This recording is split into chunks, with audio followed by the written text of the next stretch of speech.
She deserves peace, and I'm about to kick in some doors. I'm scared by my own rage.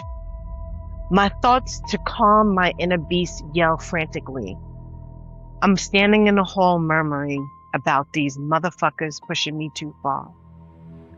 Rage and concern for being a peaceful citizen occupy the same space while my fists curl and my lips snarl. I'm angry. I will protect my mother at all costs. I'm ready to take my sorrow out on anything. I was also afraid they would haul my ass out of there, and how would that help mommy? That is a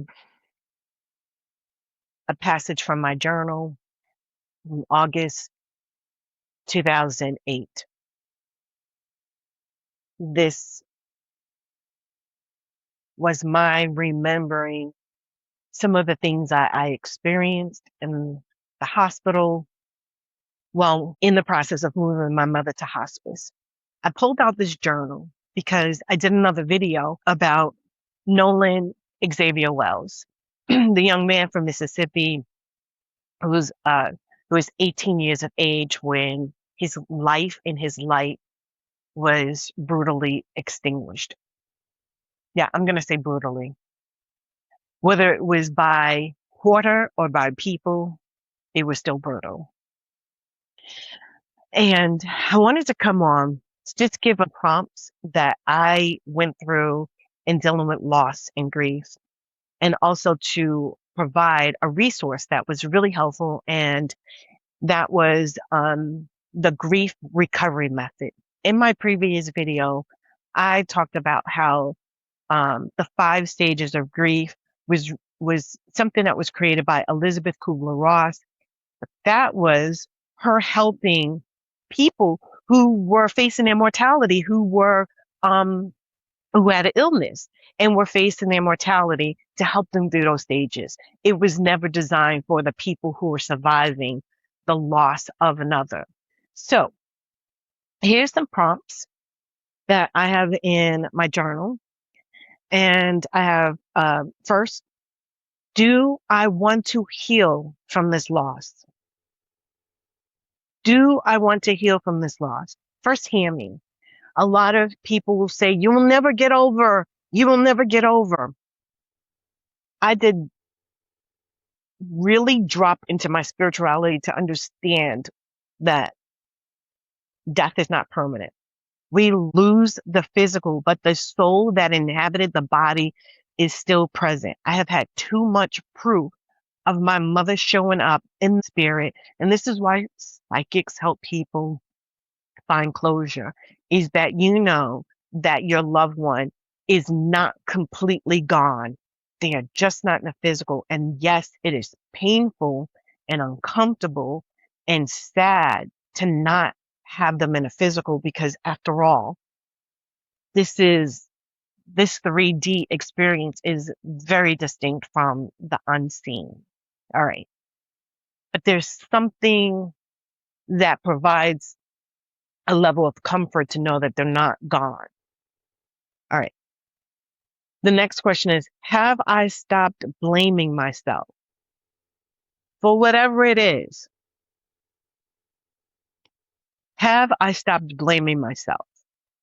Sometimes people have gotten into arguments or disputes or whatever the case may be, and things weren't resolved before their loved one passed. I want to let you know from the messages that I've channeled and from messages from other psychics and people who can see across this thin veil, when your people go back into spirit, they're not carrying the same kind of concerns that we have in this 3D realm, and they love you, and it's forgiven.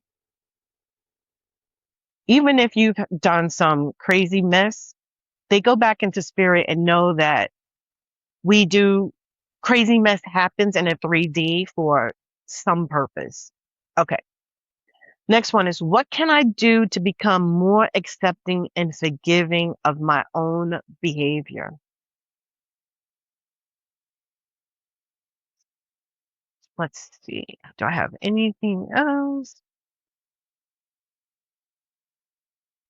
All right. Those are plenty to start with.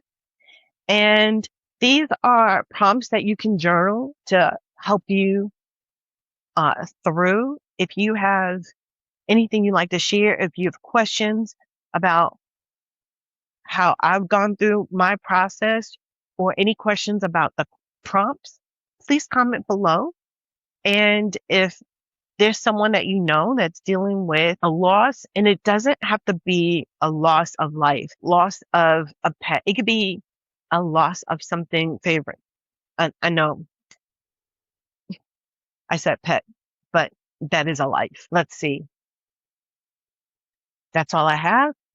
Thank you so much for watching, and I hope these prompts have helped. Let me know if you want to see more videos about grief, about how to, oh, here's another resource that I remember that I pulled out. This is Grief One Day at a Time, and it's 365.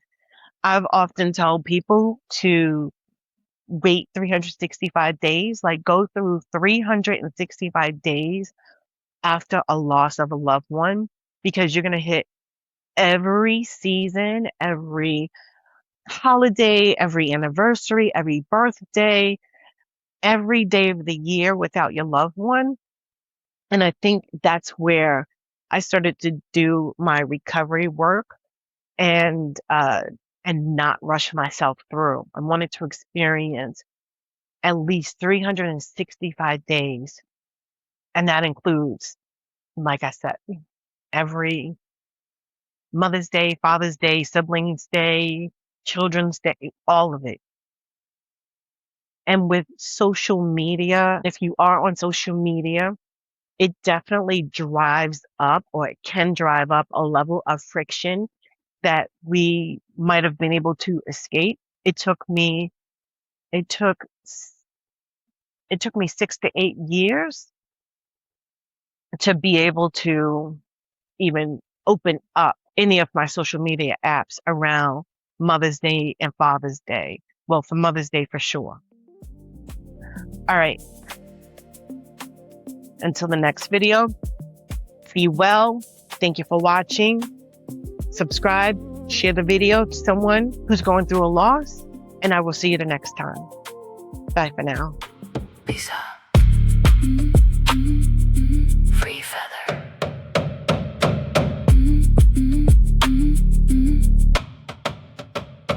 Let's decode.